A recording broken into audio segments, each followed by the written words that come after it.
Hi everybody, I'm Lights Camera Jackson. Welcome to LCJ Live. Summer is here. July is here. It's the second half of the year. Today is Sunday, July 1st, 2018. Coming up, my list of the 5 best movies of the first half of 2018. We're also going to get into box office in just a second. But I got to tell you, here in the Northeast and in many parts of the country, we are in a heat wave. Oh my gosh, it is going to get close to 100 degrees today. As Steve Harvey says, we got a hot one today. Yes, he does say that on Family Feud. So we got a hot one and just trying to stay cool here. Hope you're staying cool as well. I got my water. Grab your drink of choice as we dive into this weekend's box office, which saw Jurassic World #1 again, $60 million for Jurassic World Fallen Kingdom. That's a huge fall, speaking of Fallen Kingdom. That's a drop of 60%. This franchise, I think, may not make it to the next 3 years when the third installment comes out, because this movie is not performing nearly as well as the first Jurassic World movie. Remember, that movie made $650 million total. Here, after 2 weeks, we're only at $265. It ain't getting to $500. It may not even get to $400 million total.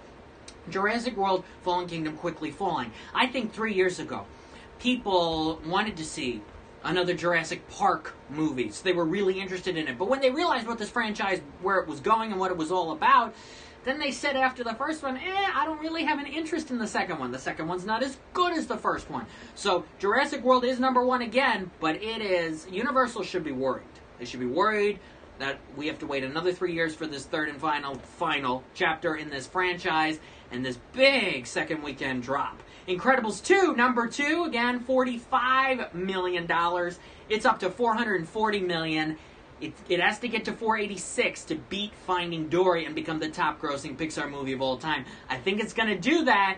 4th of July week coming up will help, but it's not going to, I don't think, because last week was a huge drop for Incredibles as well, it is not going to beat Avengers and beat Black Panther to become the biggest movie of the year. It also is quickly falling.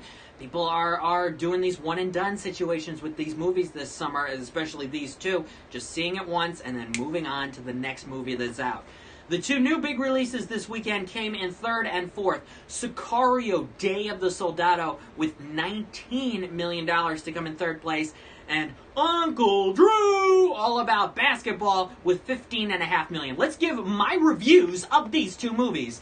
I didn't love Sicario. I thought it was boring. I thought it was dull. I thought it dragged. Not much excitement. I wasn't a huge fan of the first Sicario movie anyway. But this second Sicario is, it doesn't have a lot of excitement to it. I kept waiting. I was antsy in the seat the whole time, waiting for something to happen, waiting for Sicario 2 to take me into interesting places. And it really doesn't. You have this relationship between Benicio del Toro and this little girl. And everybody from the trailer said, whoa, this is really similar to what happened with Hugh Jackman and the little girl in Logan. Why do we have this other storyline with this older man and this little girl, and where does it go? So Sicario, Day of the Soldado doesn't do a whole lot for me, and they think they want to turn this into a 3-movie franchise. I don't know if people are going to be there for it. The interest was there this weekend, but I think once people saw it and realized, this is not a great movie, it's going to have another huge drop next weekend. Somebody wants me to throw him the beach ball. Maybe I will a little later on in the show. Got to keep my energy, though, with this. Hey, Uncle Drew, basketball comedy, $15.5 million, which is better than what Lionsgate hoped it would do, but to me, I think this film's going to grow over the next several weeks. It's going to grow and grow and grow. Uncle Drew was a summer classic, says at Bob Hall. Well, there you go. It's a crowd pleaser. It's a fun movie. It is escapism. It's got the one-liners. It's got the inside basketball references. I love what Shaq says in the credits, and this isn't a spoiler, but he's like, I've come a long way since Kazam. Yes, you have, Shaq, because you're really funny in this movie. If you're into basketball, Kyrie Irving, Lisa Leslie, it's a good cast, and you don't have the other players overshadowing the real basketball players like Tiffany Haddish, like Lil Rel Howery. I could imagine that the Lil Rel Howery role would have originally gone to Kevin Hart, but the folks behind this movie probably said, we don't want to turn this into a Kevin Hart movie, we want to turn this into an Uncle Drew movie. So it was a smart move to get Lil Rel Howery, who is great in this role. So, yes, Uncle Drew, basketball is hot right now. Yes, it is. And it's hot in here right now because it's almost 100 degrees. If you're just joining us here on LCJ Live, are you experiencing the heat wave? Because we are here in the Northeast. It is heat wave for sure. And the movie theaters are heating up too. So many movies. Ocean's 8 in 5th place, followed by Tag, Deadpool 2. A foreign movie called Sanju came in 8th place this weekend with a couple $1 million. Solo, A Star Wars Story, and Won't You Be My Neighbor round out the weekend top 10. I was in the theater yesterday for Hotel Transylvania 3 Summer Vacation. This is the third installment in the Hotel Transylvania series. It doesn't open for 2 more weeks, but if you're an Amazon Prime member or if you're friends with Amazon Prime members and you were with them at the screenings, which was my case yesterday, you got to see Hotel Transylvania 3 yesterday. So I'm sort of under embargo. I can't really talk about what I thought of the movie, but I do think it's going to make a whole lot of money when it officially opens in 2 weeks. An animated movie called Summer Vacation, released during summer vacation, aimed at very little kids. To me, it's a no-brainer for it to make a whole lot of money. So I'll have my review later this week. Also going to be interviewing one of the producers, Michelle Murdocca. She's the producer of this entire franchise, and she's back with Hotel Transylvania 3 at who wasn't in the theater yesterday for Hotel T3. Who wasn't in the theater? Well, if you weren't an Amazon Prime member or friends with them, you weren't in the theater yesterday. But I think it was in more than 1,000 theaters in the country that Amazon decided to do this. Second Sony movie in a row for them to do this, along with Jumanji last December. So again, review later this week, along with my interview with Michelle Murdocca. I'm going to be doing that this week as well. All right. Before we get into the 5 best movies of the first half of 2018, what do you think's on my list and what is on your list? Because we're into the second half of the year now. What is on your list for the best movies of the year so far? Oh, yes, somebody at Doc Kareen says, what are your July 4 plans? I got the flag here, American flag. Gonna have a nice picnic, nice celebration, but it's gonna be hot this week, all the way into Friday. So it's gonna be very interesting to see what happens with the weather. What are your favorite movies of the year so far? If you had to pick a top 5 or a top 3, first 6 months of the year, what do you think is on your list? We'll see if some comments come in. Uncle Drew is coming in the comments section. I think a lot of people are going to have A Quiet Place on their list. It is not on mine. A lot of people are going to have Hereditary, the horror movie with Toni Collette, well, the thriller with Toni Collette on their list. It is not on mine.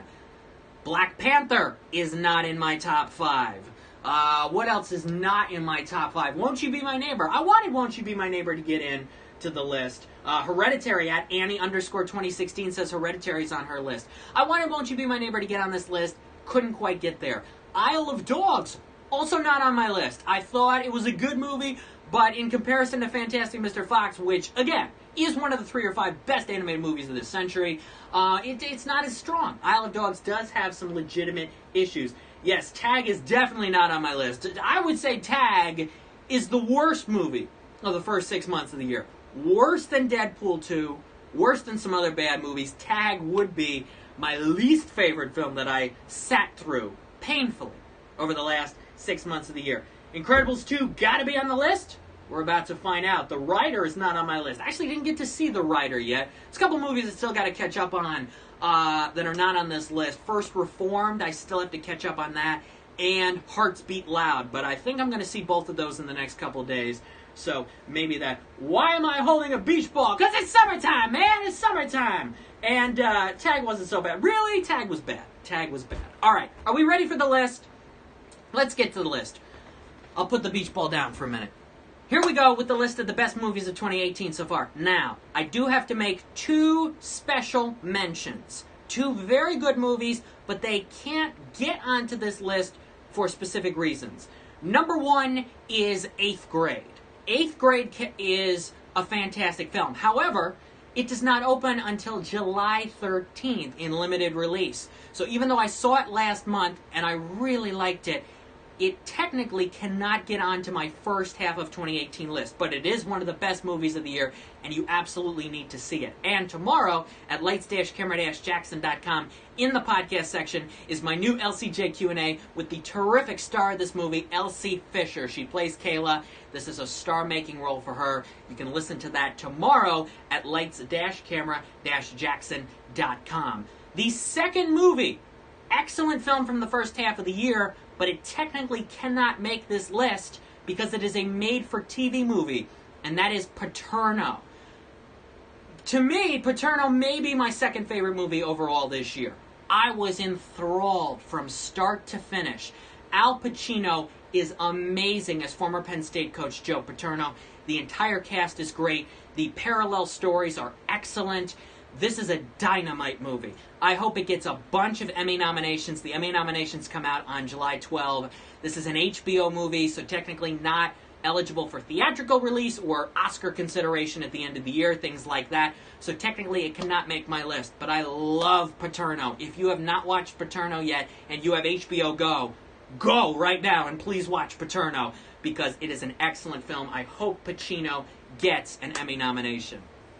All right, are we ready for the official top 5? Here we go. These are the top 5 best movies of the first half of 2018. Number 5 is Avengers Infinity War. You bring all these Marvel superheroes together like never before to try to defeat the evil Thanos. Excellent action scenes. The drama is real.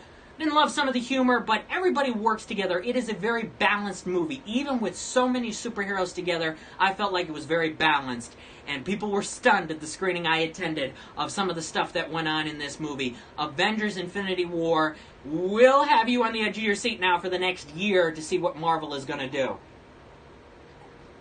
And with Ant-Man coming out this week, seeing where Ant-Man and the Wasp were up to when all of this was happening will hopefully be fun to watch. Avengers Infinity War is one of the better Marvel movies in recent years. That is number 5 on my list. Number 4, best movie of the first half of 2018, is an animated film, Early Man, from Aardman and 4-time Oscar-winning director Nick Park. This is the caveman comedy with Eddie Redmayne, and nobody saw this movie when it came out in February. It got overshadowed by Peter Rabbit, which is a shame. Early Man only made $8 million. That is a tragedy. If you've got kids and you want to watch something fun, it's an hour and a half. It's really entertaining. It's a caveman movie, but it's a soccer movie too with the FIFA World Cup going on right now. It is a great movie to watch. Early Man is number 4 on my list. Number 3, third best movie of the first half of 2018, is a movie I've liked even more the more I've thought about it, ever since I saw it back in February, and that is Annihilation. Natalie Portman, I believe, aside from Al Pacino, gives the best performance, well, and Elsie Fisher too, she's great. One of the best performances in a movie so far this year is Natalie Portman in Annihilation. She commands the screen. I think she's better in this than she was as Jackie Kennedy. This is a really deep, psychological, fascinating movie to watch, especially visually and with the music. Alex Garland, the guy who did Ex Machina, he does it again. He takes this novel and puts it on the screen, and Oscar Isaac's great too. Jennifer Jason Leigh, perfect casting choice for her role. It's a female empowerment movie, but it's so much more than that too. It is deep, it is interesting, it is cool to watch, cool to listen to. Your eyes just are glued to the screen. They were for me the entire time. Annihilation. If you have not seen this movie yet, please rent or buy Annihilation. At Bob Hall says Annihilation is crazy good. At Sweet Harmony 87, yes, the bear. There is a scene in this movie involving a bear, and I don't know what to say. It left me speechless. And one of the only times so far this year that I was left speechless in a movie is this scene with a bear. Annihilation is number 3 on my list. Number 2, the second best movie of the first half of 2018 released in theaters, Incredibles 2. Brad Bird, you did it again. You hit another home run. This is the best Disney Pixar movie since Toy Story 3. It is fun. It is deep. It is entertaining for sure. Edna Mode is terrific. The second half of this movie is stellar. First half, there's some slow moments, but the second half, wow, it is a complete home run. If you love the first Incredibles movie, you're going to like this a lot because it takes what we knew about these characters and takes everybody to the next level. Jack fighting a raccoon, wow, that is a highlight of the year so far for sure. If you haven't seen Incredibles 2 yet, what are you waiting for? You gotta see Incredibles 2. Alright, so to recap, 8th grade, Paterno were on the special mentions list. We had Avengers, Early Man, Annihilation, and Incredibles 2. So what's the number one movie that I saw in the first half of 2018? It is Ready Player One.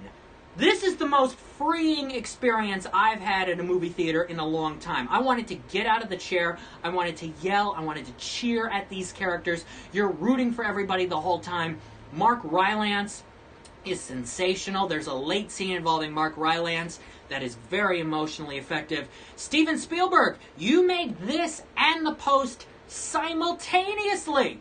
The Post was my number one movie of 2017, and this is my number one movie for the year so far. That is incredible. The fact that you made these movies simultaneously, and they're both stellar films. The visuals are amazing. The story, the romance is palpable. I said this on local radio, and I said this when I came out of this movie in March. If this movie does not make my top 10 list for the entire year, I will be very surprised. It's got a great chance by being the number one movie of the first half, but there's something about this movie that gives you the joy, that gives you the excitement, that gives you the freedom that movies rarely give you these days.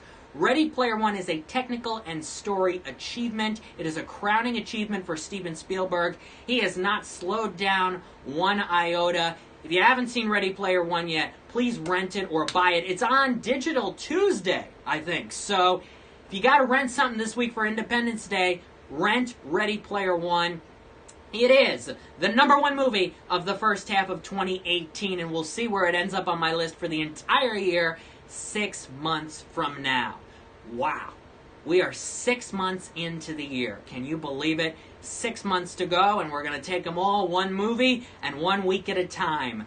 Next week here on LCJ Live, Sunday at noon Eastern, we'll talk about Ant-Man and the Wasp. How did it do at the box office? The first Ant-Man only made $180 million total, one of the lowest grossing Marvel Cinematic Universe installments. How will Ant-Man and the Wasp do? Will fans appreciate it in between this and the next Avengers movie? Plus, we'll talk more about Hotel Transylvania 3, and guess what? I'm heading to Vegas, baby! I'll give you a preview of my Vegas trip coming up next Sunday at noon Eastern on LCJ Live. Have a wonderful Independence Day, everyone. Please stay cool, enjoy your 4th of July, and I'll see you next week on LCJ Live. Bye-bye.